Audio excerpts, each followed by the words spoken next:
Years ago, my family went on vacation in Cape Cod, and we rented a small old house to stay in for 2 weeks.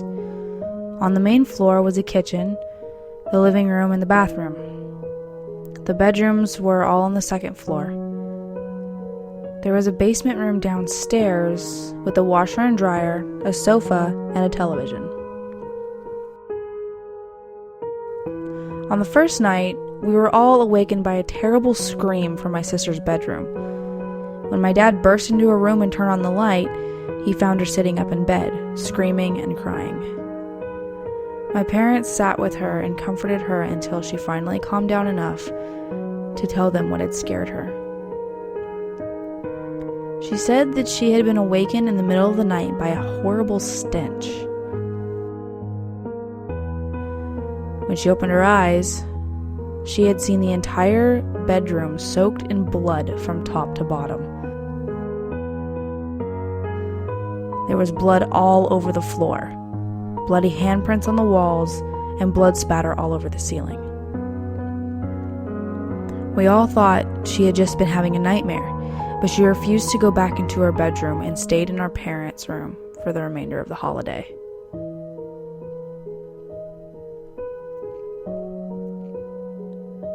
One evening, my mother was cooking dinner in the kitchen upstairs, and my father had gone out on an errand in a nearby town.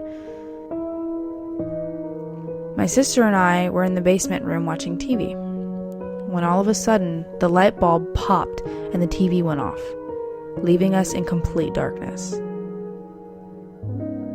The basement was unfinished and had old stone walls, making it a bit of a creepy place. For a few seconds, we just froze,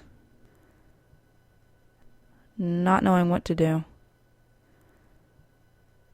Then we started to smell something horrible.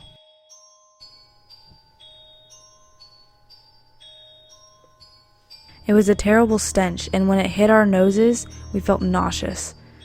It smelled like rotting flesh. The smell quickly grew worse and worse, and then we just heard a scratching in the darkness. Something seemed to be scratching at the floor or the walls. We screamed and began scrambling around in the pitch black, trying to find the door. Eventually, we managed to open the door and run upstairs, screaming to our mother. We kept telling her about the disgusting smell, and we heard something scratching and scraping around there. My mother eventually agreed to go down to the basement, replace the light bulb, and check out the source of the horrible smell. She took a flashlight and a new bulb and disappeared into the darkened basement.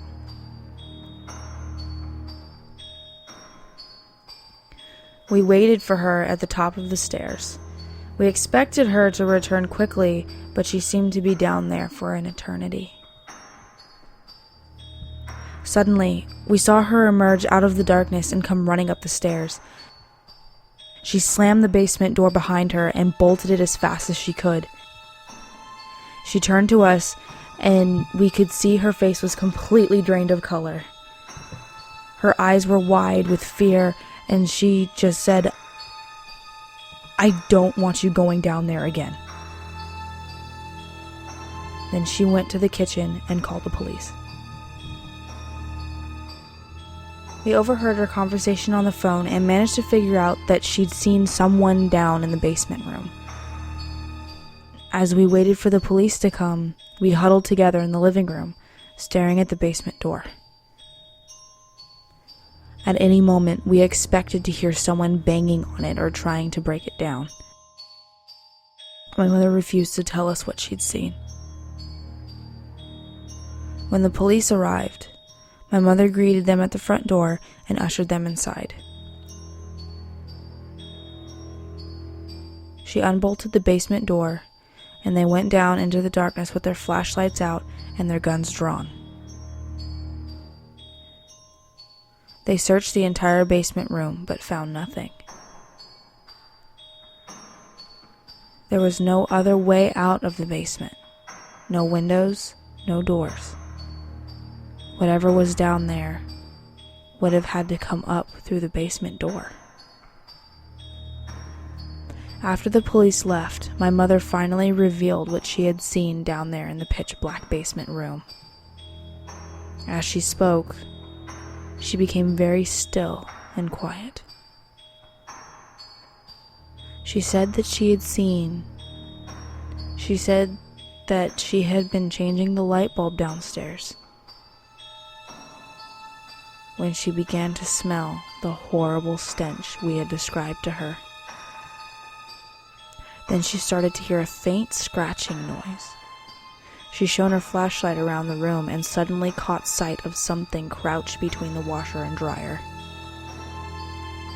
It was a man, crouched on all fours. His clothes were tattered, his hair was wild and tangled, and his face didn't look human. It was twisted in an expression of pure hatred.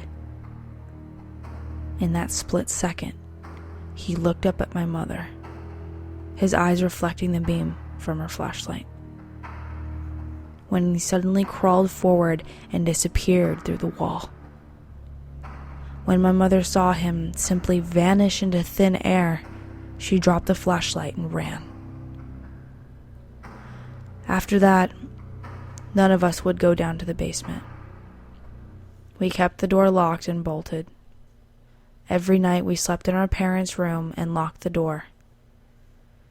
We cut our holidays short a few days later and just drove home.